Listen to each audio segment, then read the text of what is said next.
di kelas sebelah lagi. Kali ini saya akan membahas tentang fungsi rumus. Tapi sebelum kita membahas tentang fungsi rumus, perlu saya jelaskan dulu tentang apa yang namanya list separator. Jadi di sini saya punya dua rumus, di mana kedua rumus ini adalah artinya sama dan hasilnya sama, tetapi bentuk penulisannya berbeda. Yang atas menggunakan titik koma list separatornya, yang bawah menggunakan koma. Dimana kita mengeceknya, jadi yang perlu dicek itu adalah di control panel, buka regional and language. Default komputer memiliki default berbeda-beda. Di komputer saya ini memiliki default format Indonesia. Ada yang komputer lainnya juga memiliki default English United Kingdom. Nah, di sini list separatornya bisa Anda lihat di additional settings. Nah, di list separator sini, apabila regionalnya Indonesia, itu list separatornya adalah titik koma, ya. Sedangkan untuk digit groupingnya itu titik, sedangkan desimal simbolnya adalah koma. Ini untuk regional Indonesia. Apabila komputer Anda menggunakan format English United Kingdom seperti ini English United Kingdom, Anda cek additional settingnya. Di sini desimal simbolnya menggunakan titik dan digit grouping simbolnya koma, sedangkan list separatornya juga sama, koma. Jadi sebelum kita mencontohkan fungsi rumus, perlu Anda ketahui juga bahwa nanti apabila terdapat perbedaan penulisan rumus di tutorial yang saya buat dengan waktu Anda mencoba di rumah, pastikan bahwa regional settingan Anda sudah sesuai dengan yang Anda ingin gunakan, karena penulisan rumus harus sesuai dengan format regional yang ada di default komputer Anda masing-masing. Oke, fungsi selanjutnya yang ingin saya bahas adalah fungsi yang paling sulit bagi pemula, dan fungsi ini sering digunakan, yaitu adalah fungsi if. Fungsi if penulisannya, rumusnya seperti ini. If, ini fungsi if.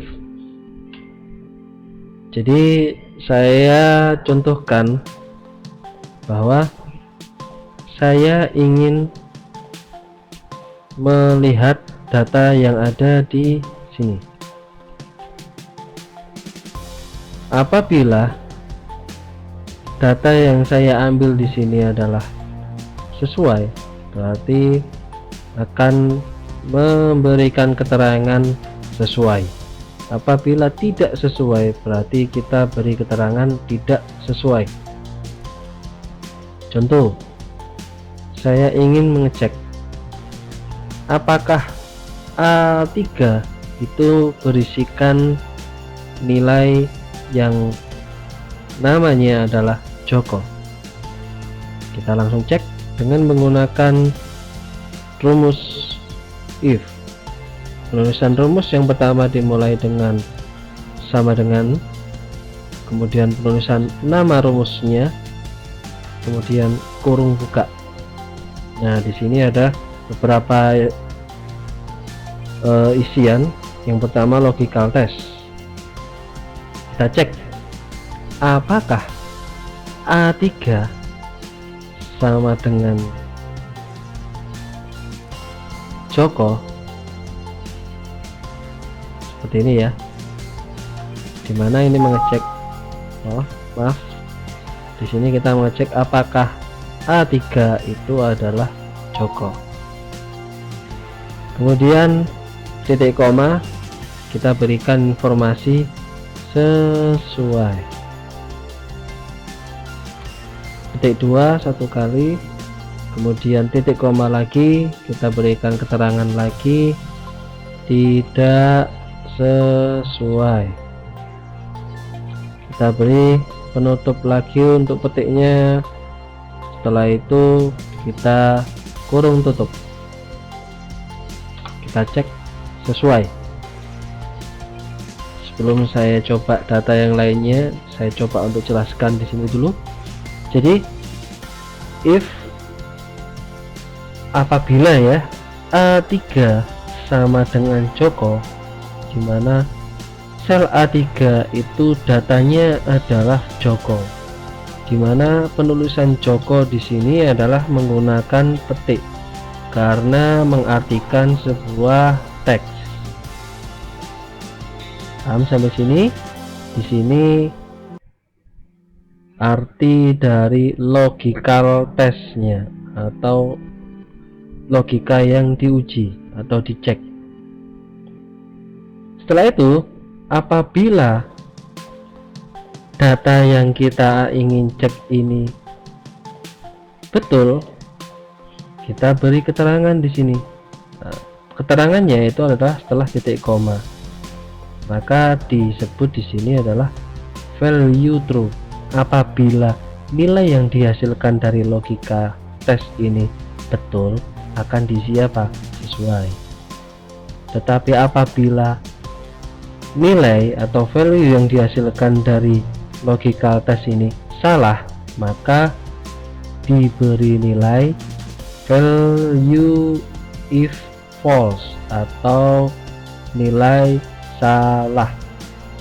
Nilai salahnya apa isinya? Isinya ini saya isi kata-kata tidak sesuai, dimana dengan tanda petik 2 sebagai pembuka dan penutup, dimana yang tadi juga sudah saya jelaskan bahwa arti dari petik 2 dengan pembuka dan penutup itu mengartikan sebuah teks, kira-kira seperti itu ya, dan hasilnya adalah sesuai.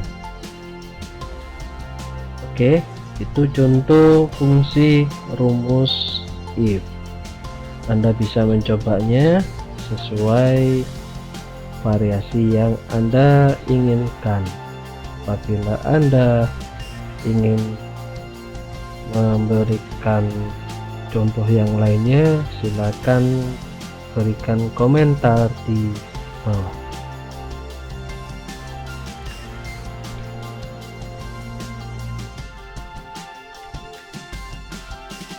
Fungsi if juga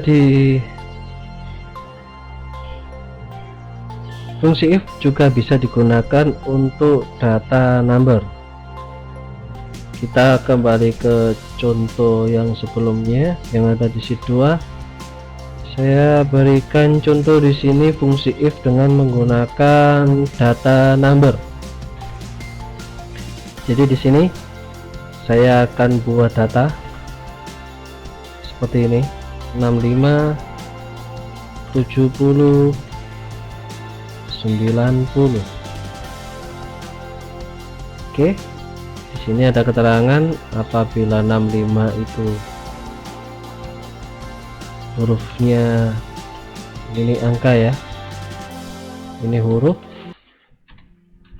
Di sini mengartikan bahwa apabila 65 itu C, 70 itu B, 90 itu A.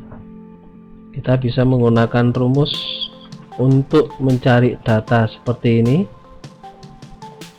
Ini kita bisa cari dengan menggunakan rumus if. Penulisannya seperti ini. Yang pertama sama dengan if kurung buka, logical testnya apa? Logical testnya adalah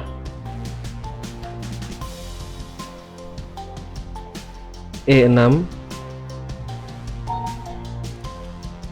lebih kecil sama dengan 65. Mohon maaf, saya contohkan sel lain aja. Di sini saya punya nilai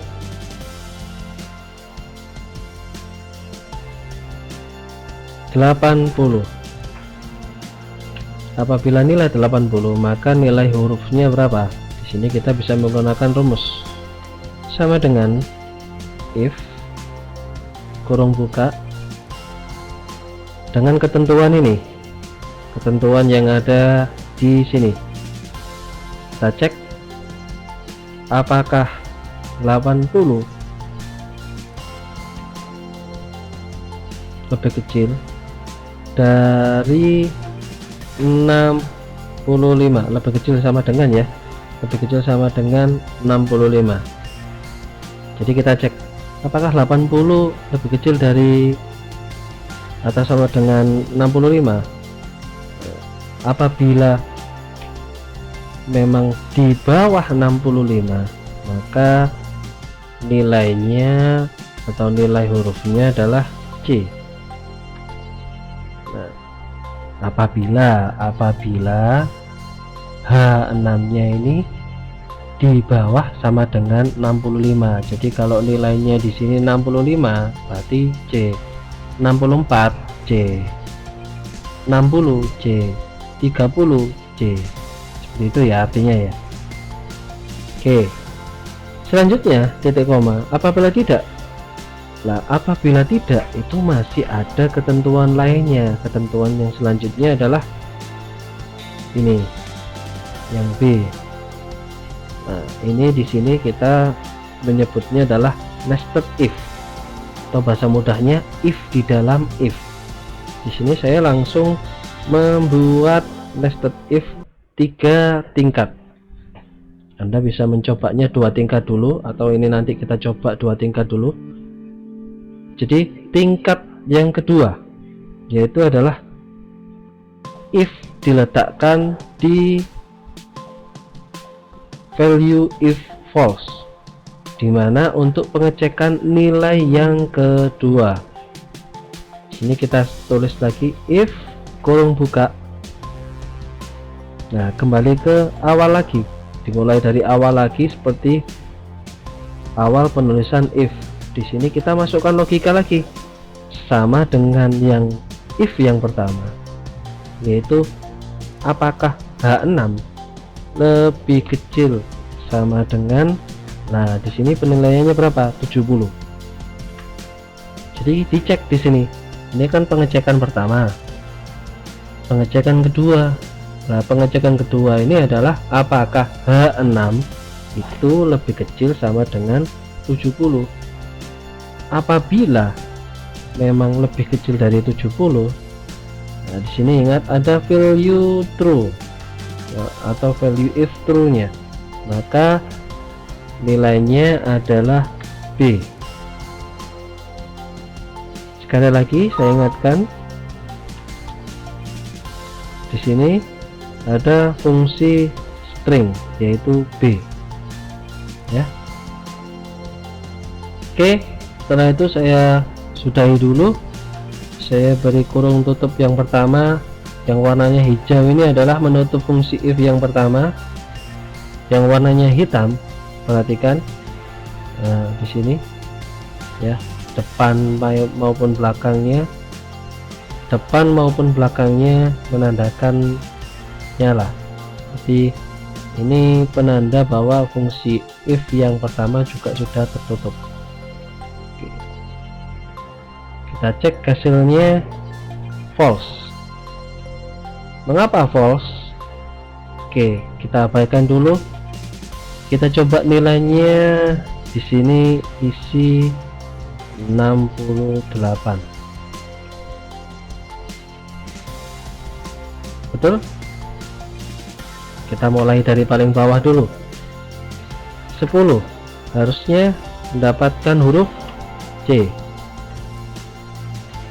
30 C, 50 C, 64 C, 65 C.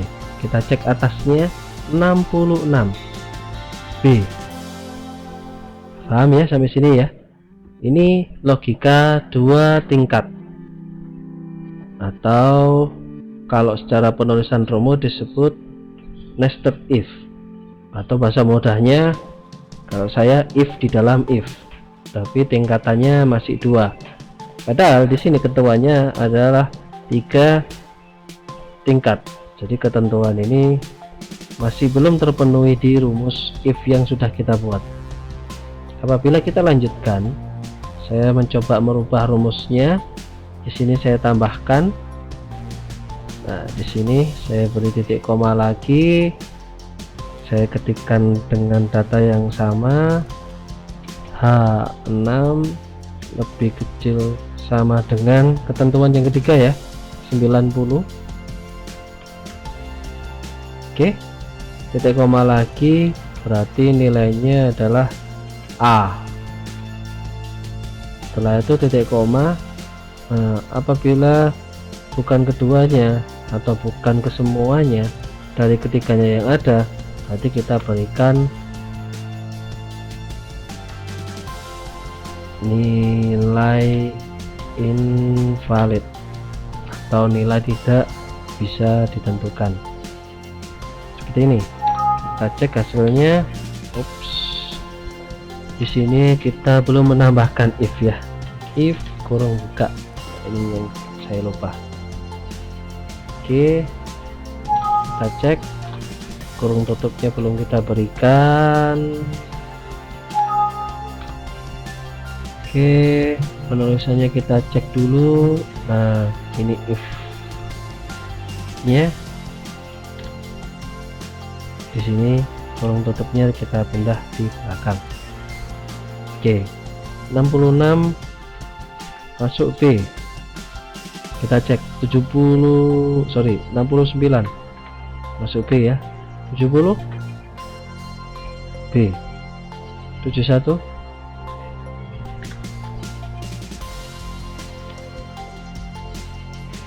A, sampai 90. Apabila nilainya 91 invalid. Nah, ini yang belum ditentukan. Nah, di sini tinggal ditambahkan. Begitupun kalau sini ditambahkan ketentuan, if-nya juga ditambahkan ketentuan. Kira-kira itu fungsi if yang digunakan dengan data number.